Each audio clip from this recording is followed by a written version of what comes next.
Hello students, welcome to my YouTube channel. कैसे हैं आप सब? उम्मीद करता हूं आप सभी लोग अच्छे होंगे।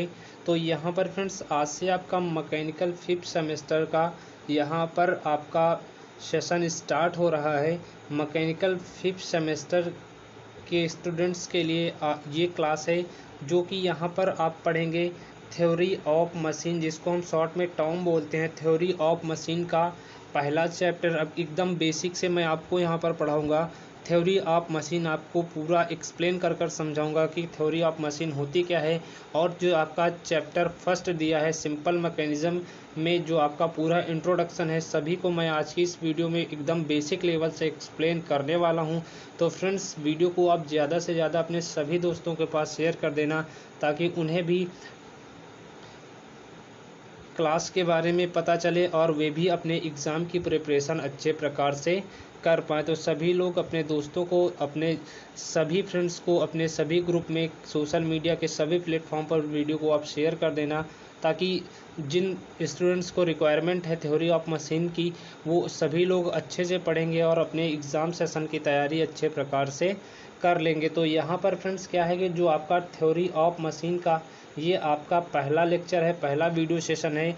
तो सभी लोग मुझे सपोर्ट करेंगे और ज़्यादा से ज़्यादा स्टूडेंट्स को यहाँ पर आप सभी लोग जोड़ लाएंगे। तो थ्योरी ऑफ मशीन में आपका ये फ्रेंड्स पहला वीडियो है। तो यहाँ पर एकदम बेसिक लेवल से थ्योरी ऑफ मशीन में पढ़ेंगे। आपका चैप्टर फर्स्ट जो है सिंपल मैकेनिज्म, एकदम बेसिक लेवल से पढ़ेंगे, जिसको हम हिंदी में बोलते हैं सरल यंत्र विन्यास। तो चलिए आज का हम वीडियो सेशन स्टार्ट करते हैं। और सभी लोग क्या करें कि जो अभी चैनल पर पहली बार आए हैं वो चैनल को सब्सक्राइब कर लें, क्योंकि यहाँ पर आपका मैकेनिकल 5th सेमेस्टर की थ्योरी ऑफ मशीन की क्लासेस आपको रेगुलर मिलने वाली हैं। और सभी अपने दोस्तों को भी शेयर करें, ताकि उन्हें भी अपने सेमेस्टर एग्ज़ाम में प्रिपरेशन करने का एक बेहतरीन प्लेटफॉर्म मिल सके। तो चलिए आज का हम वीडियो सेशन स्टार्ट करते हैं।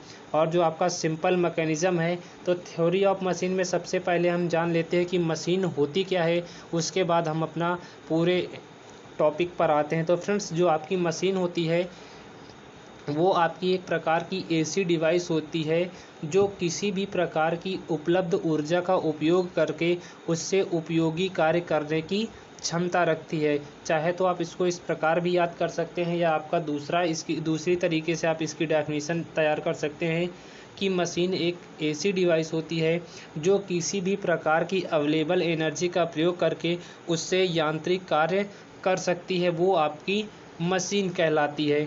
ठीक है, तो आपको अब क्लियर समझ में आ गया होगा कि मशीन होती क्या है। अब जो आपकी फ्रेंड्स मशीन होती है वो आपकी छोटी छोटी लिंक्स और रिजिड बॉडीज़ जो होती हैं उन्हीं से मिलकर बनी हुई होती हैं। तो फ्रेंड्स, जो आपकी मशीनें होती हैं, आपने देखा होगा कि वो क्या होती हैं कि छोटे छोटे पार्ट्स से मिलकर तैयार होती हैं। और वे जो आपके छोटे छोटे पार्ट्स होते हैं उन्हीं को हम रिजिड बॉडी बोलते हैं, या उन्हीं को हम लिंक के नाम से जानते हैं।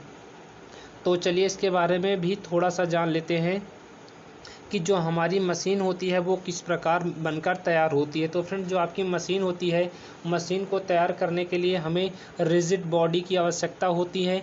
ये रिजिड बॉडी बोलें तो आपका जो होता है प्रतिरोधी पिंड, यानी कि जिनके द्वारा यदि हम फोर्स को या आपके मोशन को ट्रांसमिट करें तो उसके आकार में, उसके साइज में कोई भी डिफॉर्मेशन ना हो, किसी भी प्रकार का परिवर्तन ना हो, तो वो आपका रिजिड बॉडी कहलाती है। अभी मैं एक्सप्लेन करूँगा कि रिजिड बॉडी क्या होती है, लिंक क्या होती है। इन सभी टॉपिक्स को यहाँ पर एकदम बेसिक लेवल से मैं आपको समझाने वाला हूँ। आप सभी लोग अच्छे से इसको समझ लेना। इसकी जो पीडीएफ है, पीडीएफ आपको टेलीग्राम पर मैं प्रोवाइड करा दूंगा, तो आप वहां से जाकर इसकी पीडीएफ डाउनलोड कर सकते हैं। फ्री ऑफ कॉस्ट है, कोई भी आपको यहाँ पर चार्ज पे करना नहीं पड़ेगा। केवल आप टेलीग्राम ज्वाइन कर लेंगे और आपको वहाँ पर इसकी पीडीएफ मैं प्रोवाइड करा दूंगा।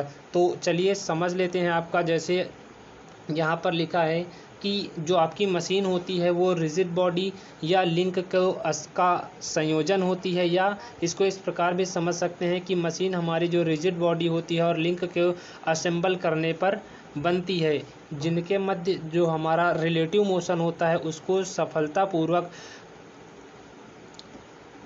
निरुद्ध करके उपलब्ध एनर्जी को हम कार्य में कन्वर्ट कर लेते हैं, वो आपका मशीन कहलाती है। चलिए नेक्स्ट आपका देख लेते हैं। अब समझते हैं कि आपकी जो रिजिड बॉडी होती है वो क्या होती है। आपकी यहाँ पर मेन थी डेफिनेशन आपकी मशीन क्या होती है, मशीन किससे बनी हुई होती है। तो मशीन क्या है, जो आपकी रिजिड बॉडी होती है लिंक के कॉम्बिनेशन से मिलकर ही हमारी क्या है मशीन बनी होती है। अब यहाँ पर आपसे एक डेफिनेशन पूछी जाती है रिजिड बॉडी, या इसी को हम बोलते हैं रेजिस्टेंट बॉडी, या इसी को हम हिंदी में बोलते हैं प्रतिरोधी पिंड। तो आइए समझ लेते हैं कि आपका जो रेजिस्टेंट बॉडी होता है या रिजिड बॉडी होती है वो आपकी क्या होती है। तो फ्रेंड्स जो आपकी रिजिड बॉडी होती है वो आपकी एक इस प्रकार की बॉडी होती है कि जिस पर हम बल लगाने पर या उसको हम मोशन में लाने पर उसके क्या है भौतिक आकार में कोई भी परिवर्तन नहीं होता है, तो वो हमारी रेजिस्टेंट बॉडी कहलाती हैं। चलिए नहीं समझ में आया, एक बार मैं फिर से एक्सप्लेन करता हूँ कि आपकी जो है रेजिस्टेंट बॉडी क्या होती है। तो जिन बॉडी पर या जिन पिंडों पर बल लगाने से उनके भौतिक रूप या उनके आकार में कोई परिवर्तन नहीं होता है वो हमारी रेजिस्टेंट बॉडी कहलाती हैं। अब क्लियर हो गया होगा कि हमारी जो रेजिस्टेंट बॉडी होती है। तो फ्रेंड्स अब आपको समझ में आ गया होगा कि जो हमारी रेजिस्टेंट बॉडी होती हैं वो आपकी क्या होती हैं, ऐसी बॉडी जिन पर फोर्स लगाने पर, फोर्स अप्लाई करने पर उसके भौतिक और जो उसका भौतिक रूप होता है, जो उसका फिजिकल रूप होता है और जो उसका साइज होता है उसमें पर्याप्त परिवर्तन ना हो, वो हमारी रेजिस्टेंट बॉडी कहलाती हैं। तो आप समझ गए होंगे कि हमारी रेजिस्टेंट बॉडी क्या होती है, प्रतिरोधी पिंड क्या होते हैं। चाहे तो आप इसकी डेफिनेशन इंग्लिश में भी देख सकते हैं, इंग्लिश वाले स्टूडेंट्स, कि a body is said to be resistant if it is capable to transmitting the required force with negligible deformation। यानी कि जिन पिंडों पर बल लगाने से उसके भौतिक आकार में, उसके साइज एंड शेप में कोई पर्याप्त परिवर्तन नहीं होता है वो आपकी रेजिस्टेंट बॉडी कहलाती हैं। जैसे इसका आप एग्जांपल देख सकते हैं, जैसे आपकी पिस्टन हो गई, कनेक्टिंग रॉड हो गई, आपका लीवर हो गया, बोल्ट हो गया, ये आपके रेजिस्टेंट बॉडी के जो है एक परफेक्ट उदाहरण होते हैं। लेकिन फ्रेंड्स यहाँ पर हम बात करें आपकी प्रतिरोधी पिंड की, तो फ्रेंड्स क्या कहें कि वास्तव में देखिए कोई भी हमारा जो बॉडी होती है वो पूर्णतः प्रतिरोधी नहीं होती है, वो पूर्णतः रेजिस्टेंट बॉडी नहीं होती है, क्योंकि वहाँ पर हम जब फोर्स को और जब हम मोशन को वहाँ पर ट्रांसमिट करेंगे तो वहाँ पर कुछ ना कुछ, चाहे थोड़ा सा ही, वहाँ पर आपका डिफॉर्मेशन होता है। कहने को तो हम कह सकते हैं कि कोई भी जो आपकी रेजिस्टेंट बॉडी होती है उस पर फोर्स अप्लाई करने पर उसके भौतिक रूप और साइज में कोई परिवर्तन नहीं होता है, लेकिन वास्तविकता ये होती है कि उसमें डिफॉर्मेशन होता है।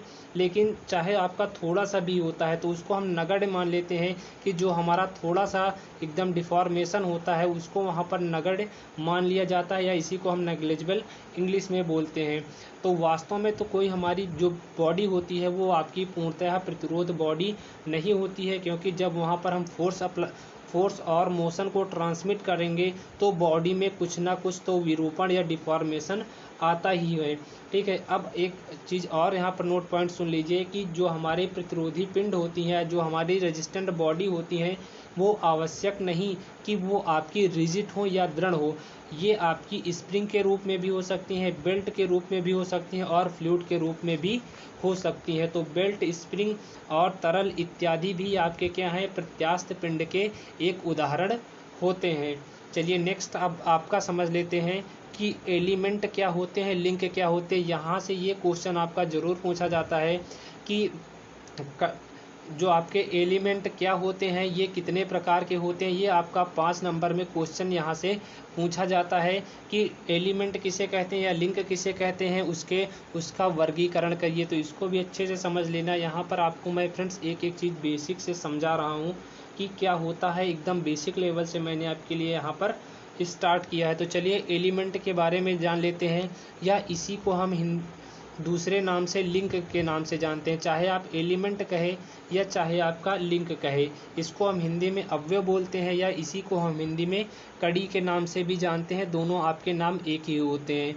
ठीक है, तो इसकी डेफिनेशन देख लेते हैं कि जो हमारे एलिमेंट होती है या जो हमारी लिंक होती है वो क्या होती है। तो फ्रेंड्स जो आपका एक लिंक होता है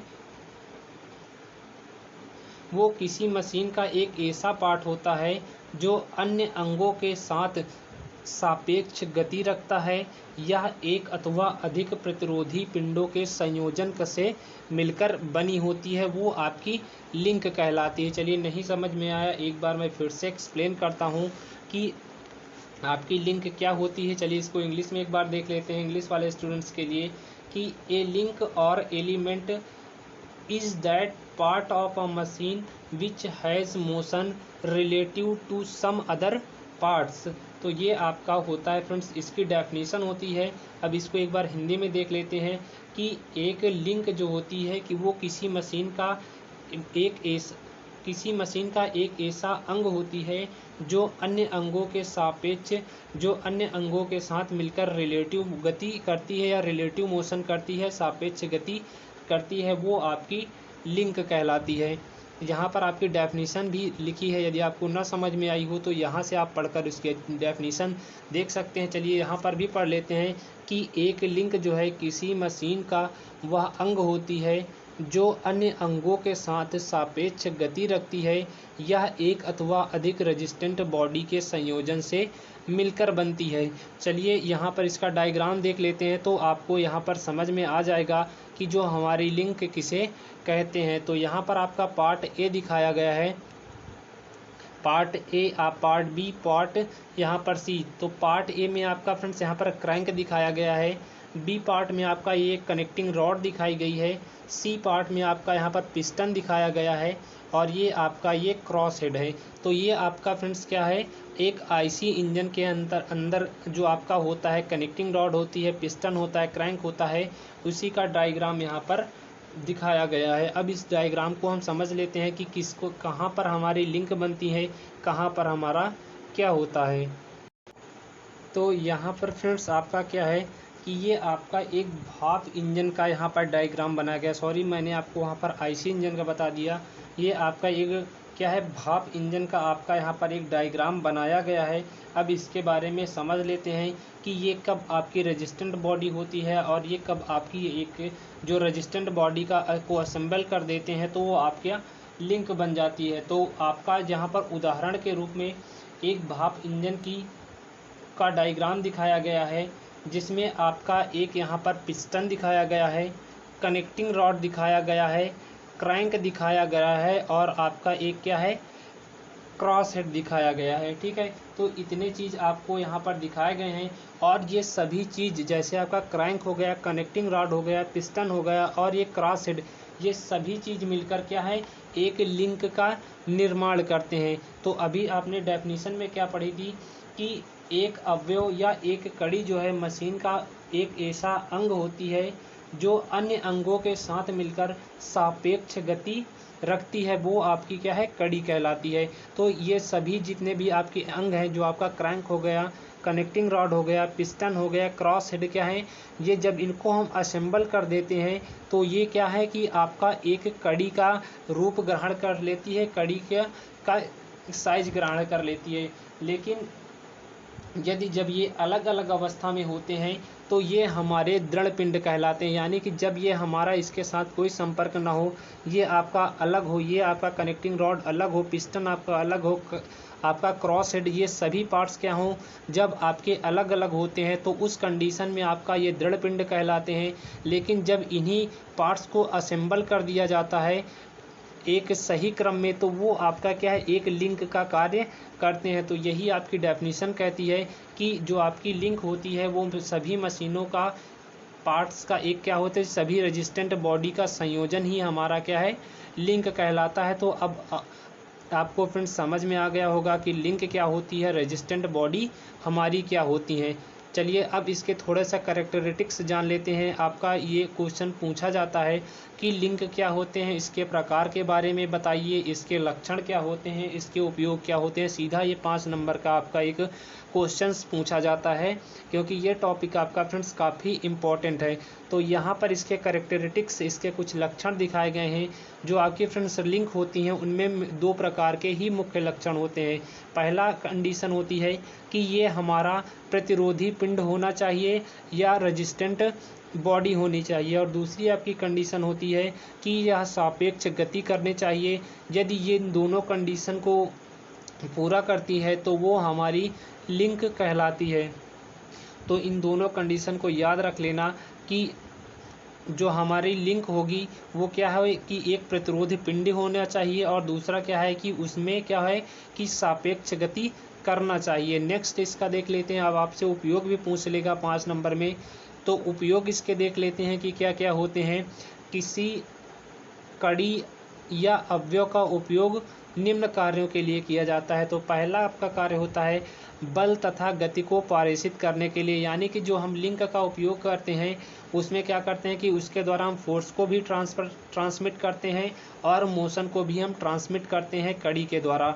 ठीक है। नेक्स्ट आपका है मशीनों को सहारा देने के लिए, यानी कि मशीनों को सपोर्ट देने के लिए भी हम वहाँ पर लिंक का इस्तेमाल करते हैं। सपोर्ट देने से मतलब है कि जब आपकी जो रेजिस्टेंट बॉडी होंगी वो एक दूसरे के साथ आपकी सही से कॉम्बिनेशन बनाकर रखती हैं तो वो आपकी एक मशीन को सपोर्ट भी प्रदान करती हैं और वहाँ पर आपकी मशीन को गति भी या बल भी ट्रांसमिट करने में सहायक होती हैं। तीसरा आपका होता है मशीन के अन्य अंगों के मार्गदर्शन के लिए, यानी कि जो मशीन के अन्य पार्ट्स होते हैं उसको गाइड करने का भी कार्य हमारा क्या है, लिंक करते हैं। तो ये आपके दो प्रमुख इसके कैरेक्टरिस्टिक्स होते हैं। पहला आपका रेजिस्टेंट बॉडी होना चाहिए, दूसरा आपका है इनमें सापेक्ष गति होनी चाहिए। इसके उपयोग देख लीजिए। उपयोग में पहला पॉइंट था कि बल तथा गति को ट्रांसमिट करने वाला होना चाहिए। मशीन को सपोर्ट देने के लिए इसका हम उपयोग करते हैं और मशीन के अन्य पार्ट्स को हम गाइड करने के लिए भी यहाँ पर हम लिंक का उपयोग कर लेते हैं। नेक्स्ट आपका जो मोस्ट इम्पॉर्टेंट है क्लासिफिकेशन ऑफ लिंक। ये क्वेश्चन जो आपका लिंक है, लिंक क्या होती है, रिजिड रेजिस्टेंट बॉडी क्या होती है या रिजिड बॉडी क्या होती है, इसके कैरेक्टरिस्टिक्स, इसके यूजेस और इसका क्लासिफिकेशन, ये यहाँ पर मोस्ट इम्पॉर्टेंट टॉपिक हैं। यहाँ पर फ्रेंड्स आपको वही टॉपिक मिलेंगे जो आपके आने वाले सेमेस्टर एग्ज़ाम के लिए काफ़ी इम्पॉर्टेंट होंगे। तो सभी लोग एक बार वीडियो को अपने सभी दोस्तों को शेयर कर देना ताकि उन्हें भी अपने एग्ज़ाम की तैयारी करने का एक परफेक्ट प्लेटफॉर्म मिल सके। तो चलिए पढ़ते हैं क्लासिफिकेशन ऑफ लिंक। तो फ्रेंड्स जो आपका गति है उसको ट्रांसमिट करने के लिए विभिन्न मशीनों में 3 प्रकार की कड़ियों का प्रयोग करते हैं, यानी कि जब हमारा मोशन होता है उसको ट्रांसमिट करने के लिए अलग अलग मशीनों में हम 3 प्रकार की कड़ियों का इस्तेमाल करते हैं। वो 3 प्रकार की कड़ियाँ कौन कौन सी होती हैं? तो there are 3 types of link. First आपका होता है दृढ़ लिंक जिसको हम रिजिड लिंक बोलते हैं। दूसरा आपका होता है लचीली कड़ी जिसको हम फ्लेक्सिबल लिंक बोलते हैं। तीसरा आपका होता है तरल लिंक या जिसको हम फ्लूइड लिंक बोलते हैं। अब चलिए इन तीनों के बारे में अच्छे से पढ़ लेते हैं कि हमारे ये जो तीनों टाइप्स होते हैं लिंक के वो कौन कौन से होते हैं। और फ्रेंड्स क्या है कि लिंक को एक दूसरे टाइप्स पे से भी क्लासिफाइड किया जा सकता है, तो उसको भी देख लेते हैं। ये यहाँ पर आपके 3 टाइप्स होते हैं। क्लासिफिकेशन ऑफ लिंक आपका 3 प्रकार का होता है। ये आपका पहला टाइप से हम लिंक को 3 प्रकार से क्लासिफाइड कर सकते हैं और दूसरे टाइप से हम लिंक को 2 प्रकार से क्लासिफाइड कर सकते हैं। तो यहाँ पर दूसरे प्रकार का थोड़ा सा देख लेते हैं क्योंकि ये फ्रेंड्स आपका काफ़ी इजी है, 1 लाइनर ये आपका है। तो दूसरे टाइप से आपका जो है लिंक जो है 2 प्रकार से होते हैं 2 प्रकार के होते हैं। पहला आपका होता है सिंपल लिंक जिसको हम हिंदी में बोलते हैं साधारण कड़ी।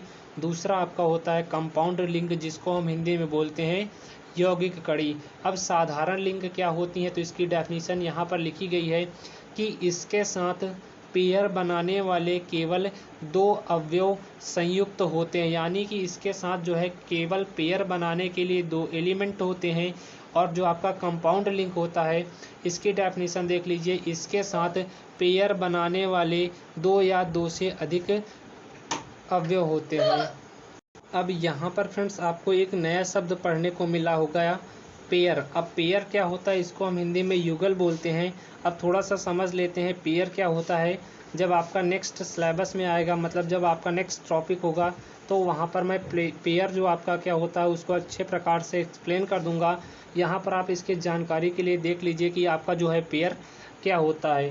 तो फ्रेंड्स जो आपके पेयर होते हैं वो दो या दो से अधिक लिंक को जोड़कर ही बनाए जाते हैं। यानी कि जब हम दो या दो से अधिक लिंक को जोड़ देते हैं तो वहाँ पर हमारा एक पेयर बनता है। तो ये आपका पेयर की डेफिनेशन हो गई कि जब दो अवयवों को इस प्रकार जोड़ दिया जाता है कि उसके मध्य रिलेटिव मोशन संभव हो, तो वो आपका क्या है, पेयर कहलाते हैं। जैसे आपका यहाँ पर हो गया, इसका जो चित्र देख लीजिए, ये आपका एक पेयर की तरह ही कार्य करता है, क्योंकि आपकी एक ये लिंक हो गई और आपकी एक ये लिंक हो गई, और इसके जब इसको हम जोड़ देते हैं और जब जोड़ देंगे और जब यहाँ पर आपका फोर्स अप्लाई होगा, ये आपका भाप इंजन का जो है डायग्राम है, जब यहाँ पर आपको भाप आकर स्ट्राइक करेगी तो ये क्या होगा कि ये कुछ इस प्रकार मूव करेगा या मोशन करेगा क्लॉक डायरेक्शन में, इस प्रकार मूव करेगा। तो ये आपकी जो लिंक होगी वो क्या होगी कि 360 डिग्री रोटेट कर जाएगी। तो ये आपके युगल होते हैं, यानी कि जब दो कड़ियों को हम क्या करते हैं, जोड़ देते हैं और उनके मध्य क्या है, रिलेटिव मोशन संभव हो, तो वो हमारे युगल कहलाते हैं, वो हमारे पेयर कहलाते हैं। तो आई होप आपको समझ में आ गया होगा। नेक्स्ट जब आपकी वीडियो आएगी तो उसमें हम पढ़ेंगे जो आपका पेयर होता है, जो आपके टाइप्स ऑफ पेयर होते हैं वो कितने प्रकार के होते हैं, उन सभी के बारे में वहाँ पर हम अच्छे से पढ़ लेंगे। और इसका दूसरा टाइप्स देख लीजिए, जो आपका कंपाउंड लिंक होता है, जिसको हम हिंदी में यौगिक कड़ी बोलते हैं। तो कंपाउंड लिंक क्या होते हैं कि इसके साथ पेयर बनाने वाले दो से अधिक लिंक को क्या किया जाता है, असेंबल किया जाता है, तो वो आपका कंपाउंड लिंक कहलाता है। तो सिंपल लिंक में क्या होता है कि इसमें हम क्या करते हैं, दो लिंक को असेंबल कर हम यहाँ पर पेयर बनाते हैं और उनके मध्य यदि रिलेटिव मोशन होता है तो वो आपका क्या है, साधारण कड़ी के अंतर्गत आता है। और दूसरा आपका क्या होता है कि कंपाउंड लिंक वे लिंक होते हैं जिनमें दो से अधिक कड़ियों को जोड़कर बनाया जाता है, वो आपके कंपाउंड लिंक कहलाते हैं। चलिए, तो ये तो आपका ज़्यादा इम्पोर्टेंट है नहीं, फिलहाल जो आपका ये 3 टाइप्स वाला लिंक होता है ये आपका इम्पोर्टेंट है। तो इसके बारे में हम जान लेते हैं कि ये आपका फ्रेंड्स पहला टाइप्स था। यहाँ पर इसको फिर से देख लेते हैं कि आपकी कड़ी पहले प्रकार से इसको हम पहले में जो आपका पहला टाइप्स होता है उसमें हम 3 प्रकार से डिनोट यहाँ पर बांट सकते हैं, और जो आपका लिंक का दूसरा टाइप होता है उसमें हम 2 प्रकार से यहाँ पर डिवाइड कर सकते हैं। तो यहाँ पर आपका पहला पार्ट आता है रिजिड लिंक। तो इसके बारे में जान लेते हैं कि आपकी रिजिड लिंक होती क्या है। देखिए फ्रेंड्स, जो आपका रिजिड लिंक होती है, नाम से ही क्लियर है कि दृढ़ कड़ी। अब दृढ़ कड़ी क्या होगी कि बल तथा गति को ट्रांसमिट करते समय इस कड़ी में कोई डिफॉर्मेशन नहीं होता है, तो वो वास्तव में हमारा क्या है कि एक रिजिड लिंक कहलाती है। इसकी डेफिनेशन फिर से समझ लीजिए कि दृढ़ लिंक हमारी वे लिंक होती हैं या रिजिड लिंक हमारी वे लिंक होती हैं जिनमें बल तथा गति को ट्रांसमिट करते समय उसमें किसी भी प्रकार का डिफॉर्मेशन नहीं होता है, तो वो हमारा एक दृढ़ कड़ी कहलाती है। लेकिन आपको पता होगा कि वास्तव में कोई भी कड़ी जो है वो हमारी दृढ़ कड़ी नहीं होती है। फोर्स को या मोशन को ट्रांसमिट करते समय वहाँ पर कुछ ना कुछ डिफॉर्मेशन ज़रूर होता है, लेकिन वहाँ पर जो आपका थोड़ा सा डिफॉर्मेशन होता है उसको हम नगण्य मान लेते हैं, नेग्लिजिबल मान लेते हैं। तो इस बेस पर हम क्या रिजिड लिंक मान सकते हैं या रिजिड बॉडी मान सकते हैं। तो इसके कुछ यहाँ पर जैसा लिखा गया है कि उसके रूप में कोई भी कड़ी, यानी कि इसकी डेफिनेशन जो लिखी गई है यहाँ पर कि वास्तव में संपूर्ण रूप से कोई भी कड़ी जो है वो दृढ़ कड़ी नहीं होती है। जिन कड़ियों के आकार में परिवर्तन जो आपका नगण्य होता है या बहुत ही कम उसके साइज में परिवर्तन होता है, तो उसे ही हम दृढ़ कड़ी कह देते हैं या उसे ही हम दृढ़ कड़ी कहते हैं। जैसे इसका एग्जाम्पल हो गया आपका फ्रेंड्स, जो आईसी इंजन में कनेक्टिंग रॉड, जो आपका आईसी इंजन में कनेक्टिंग रॉड होता है, क्रैंक होता है, पिस्टन होते हैं, इनमें क्या है, जब ये फोर्स को ट्रांसमिट करते हैं इसमें डिफॉर्मेशन होता है, लेकिन क्या होता है वहाँ पर मार्जिन ऑफ एरर बहुत कम होता है। तो इसको हम क्या कहते हैं, क्या बोल सकते हैं, वो हमारी रिजिड बॉडी कहलाती हैं। दूसरा आपका टाइप्स आता है यहाँ पर फ्लेक्सिबल लिंक। जैसे नाम से ही क्लियर है, लचीली कड़ी। अब क्या होगी, जो हमारी लिंक होगी वो फ्लेक्सिबल होगी। तो इसकी डेफिनेशन देख लेते हैं कि बल तथा गति को ट्रांसमिट करते समय इसमें डिफॉर्मेशन होता है। देखिए जो आपका रिजिड बॉडी होती है, रिजिड लिंक होती है, उसमें क्या होता है कि बल तथा गति को ट्रांसमिट करते समय उसमें क्या है, डिफॉर्मेशन नहीं होता है। लेकिन आपका जो नाम से ही क्लियर है, फ्लेक्सिबल, फ्लेक्सिबल मीन्स आपका लचीला। तो इसमें क्या होगा कि बल तथा गति को जब हम ट्रांसमिट करेंगे तो उसमें डिफॉर्मेशन तो होगी, परंतु इसमें क्या है कि मोशन ट्रांसमिशन में कोई भी प्रभाव नहीं पड़ेगा। जैसे कि आप यहाँ पर इस प्रकार समझ लीजिए कि जितना हमारा मोशन या फोर्स जो हमारी रिजिड लिंक ट्रांसफ़र करती है, उतना ही मोशन व फोर्स हमारा फ्लेक्सिबल लिंक भी ट्रांसमिट करेगी, उसमें कोई भी प्रभाव नहीं पड़ेगा। तो बल तथा गति ट्रांसमिट करते समय इसमें क्या है, डिफॉर्मेशन तो होता है, परंतु इसमें मोशन ट्रांसमिट करने में कोई भी प्रभाव नहीं आता है, तो वो आपका फ्लेक्सिबल लिंक कहलाती हैं। इसके आप उदाहरण भी देख सकते हैं, जिसको आपने अपने दैनिक जीवन में देखा होगा। जैसे हमारा बेल्ट होता है, रोप यानी कि रस्सा होता है, और जो आपका चेन होता है, ये इन सभी को देखा होगा। बेल्ट ड्राइव जैसे आपने पट्टा चालन देखा होगा कि जब आटा चक्कियों में क्या करते हैं कि वहाँ पर बेल्ट के माध्यम से एक पुली से दूसरी पुली में हम पावर को ट्रांसमिट करते हैं, तो वहाँ पर जो आपका बेल्ट होता है वो कितना फ्लेक्सिबल होता है, वहाँ पर कितना ज़्यादा उसमें फ्लेक्सिबिलिटी होती है। लेकिन जब वो उसमें बात करें फोर्स के ट्रांसमिट करने में, तो वो आपका फोर्स एकदम उसी तरह ट्रांसमिट करता है जैसे आपका रिजिड बॉडी करती है। तो रिजिड लिंक क्या होती हैं कि जिनमें फोर्स या मोशन को ट्रांसमिट करते समय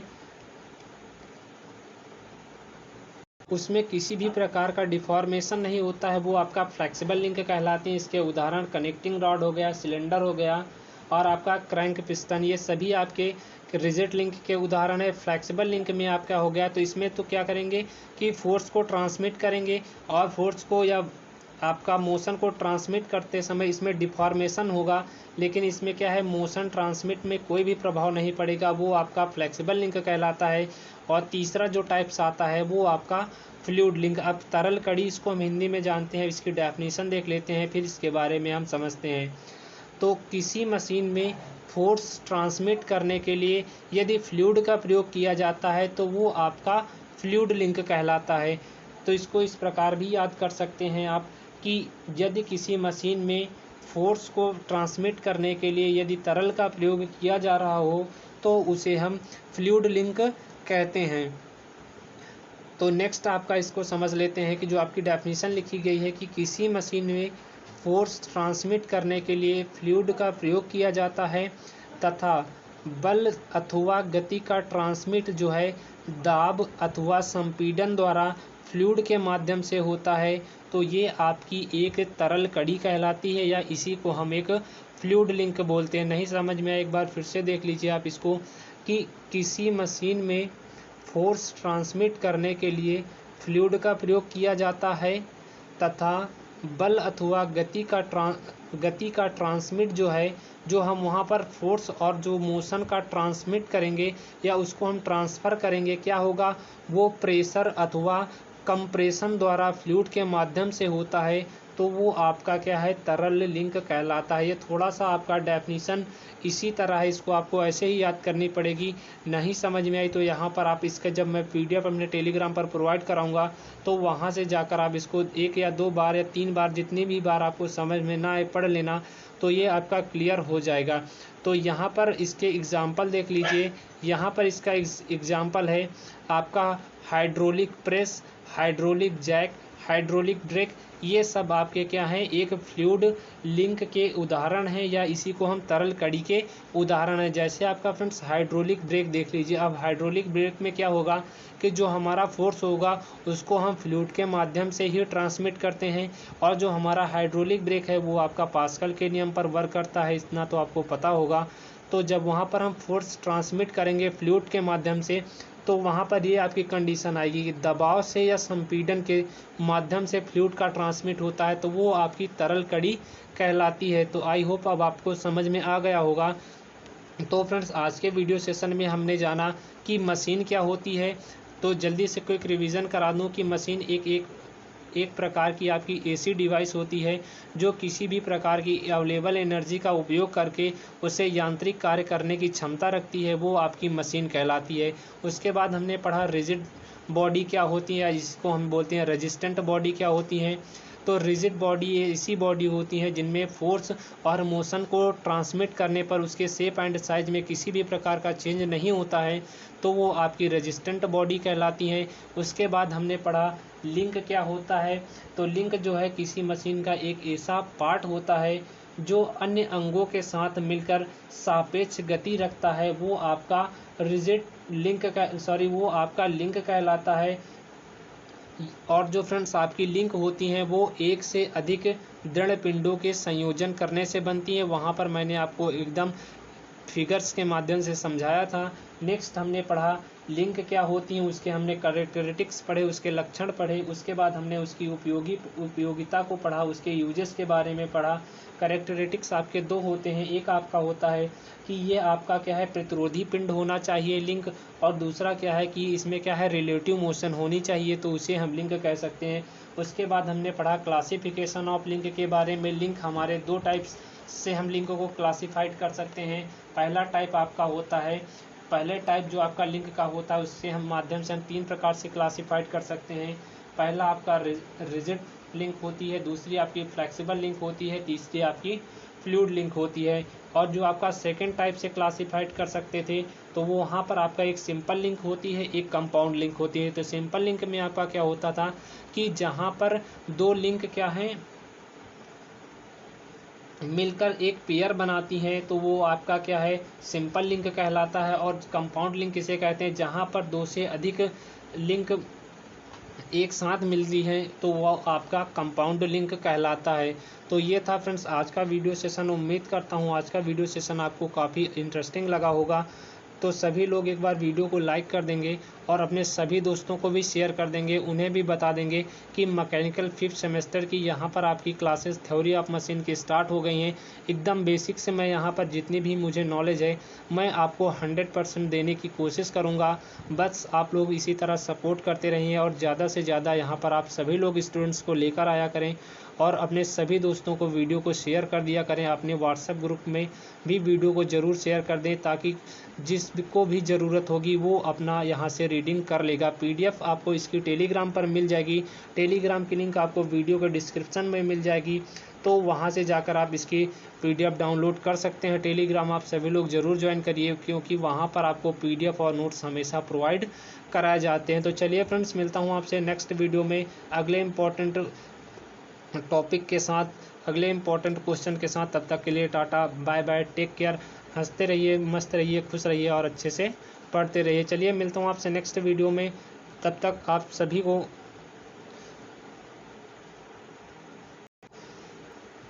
Tata bye bye, take care. चलिए मिलता हूँ आपसे नेक्स्ट वीडियो में।